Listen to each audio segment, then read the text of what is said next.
കേരളത്തിലെ ഗതാഗത മന്ത്രി ഗണേഷ് കുമാറിനോട് എനിക്ക് പറയാനുള്ളത്, ആശാൻ അടുപ്പിലും ആകാം എന്ന് പറയുന്നത് താങ്കളുടെ കാര്യത്തിൽ വളരെ കറക്റ്റാണ്. അപ്പോൾ നമ്മൾ പറഞ്ഞു വന്നത് നമ്മുടെ ഗതാഗത മന്ത്രിയുടെ റോഡ് ഷോ ആണ്. കാരണം ഒരാൾക്കും ഹെൽമെറ്റ് ഇല്ല. ഇനി ആ ബൈക്കിനൊക്കെ ഇൻഷുറൻസ് ബുക്കും പേപ്പർ ഉണ്ടോയെന്നും അറിയില്ല. അത് ചെക്ക് ചെയ്യാൻ ആർക്കും സമയമില്ല. നമ്മളൊരു അത്യാവശ്യത്തിന് സാധാരണക്കാരൻ ബൈക്ക് കൊടുത്തുന്ന ഒരു കിലോ പഴം വാങ്ങിക്കാനോ പഞ്ചസാര റോഡിൽ ഇറങ്ങിയ യവന്മാർ ഒളിച്ച് നിന്ന് ഫോട്ടോ എടുത്ത് പെറ്റി അടിക്കും.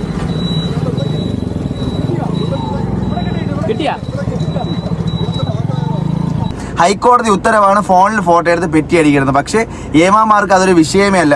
ഇലക്ഷൻ വരുമ്പോഴാ ആശാൻ കാണിക്കാണ് തിരിക്ക് പൊട്ടിക്കുന്നു. ഇത് കഴിഞ്ഞ് ജയിച്ച് ഭരണത്തിൽ പറഞ്ഞാൽ ഈ തിരുക്കി പൊട്ടിച്ചവന്മാർക്കൊക്കെ വേശ കിട്ടും അണ്ണാക്കോര.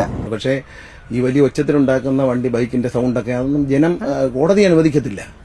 അണ്ണന്റെ ഇതുപോലത്തെ ഒരു പട്ടി ഷോ നിങ്ങൾ എല്ലാവരും കണ്ടു കാണും. വേറൊന്നുമല്ല, നമ്മളെ KSRTCയിലെ ഡ്രൈവർ അയാൾ ചൂടായതുകൊണ്ട് വെള്ളം കുടിച്ചിട്ട് കുപ്പി എടുത്ത് ഗ്ലാസിന്റെ ഫ്രണ്ടിൽ ഇട്ടിരുന്നു.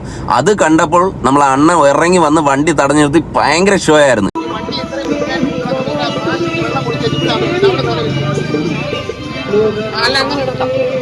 വണ്ടിയുടെ ഫ്രണ്ടിൽ മുഴുവൻ പ്ലാസ്റ്റിക് കുപ്പി വരിയിട്ടേക്കുക. ഈ ഷോ എല്ലാം കഴിഞ്ഞിട്ട് അണ്ണന്റെ ഇലക്ഷൻ പ്രചരണം നിങ്ങൾ കണ്ടാണ്. ബുള്ളറ്റിലൊരു യാത്രയുണ്ടായിരുന്നു. എത്രയോ പെറ്റിയോട് കൂടിയുള്ള വണ്ടിയാണ്. ആ വണ്ടിയും കൊണ്ട് അണ്ണൻ റോട്ടിൽ കൂടെ നടന്നപ്പോൾ ഒരു പ്രശ്നവുമില്ല. ഗതാഗത വകുപ്പ് മന്ത്രി ഓടിച്ച നെടുമങ്ങാട് രജിസ്ട്രേഷൻ ബുള്ളറ്റ് ഒരു സാധാരണ ബുള്ളറ്റ് അല്ല. MVDക്ക് ഒരു മുതൽക്കൂട്ട് തന്നെയാണ് ഈ വണ്ടി. കൂടുതൽ വിവരങ്ങളിലേക്ക്, വാഹനത്തിന്റെ പേരിൽ 124 ചലാനുകളാണ് നിലവിലുള്ളത്. 1 ലക്ഷം രൂപയോളമാണ് പിഴയായി അടക്കേണ്ടത്. വാഹനം നിലവിൽ PUC ഇല്ലാത്തതും അതിശയകരമാണ്. അതാണ് ഞാൻ പറഞ്ഞത്, ആശാന് അടുപ്പിലും ആകാം.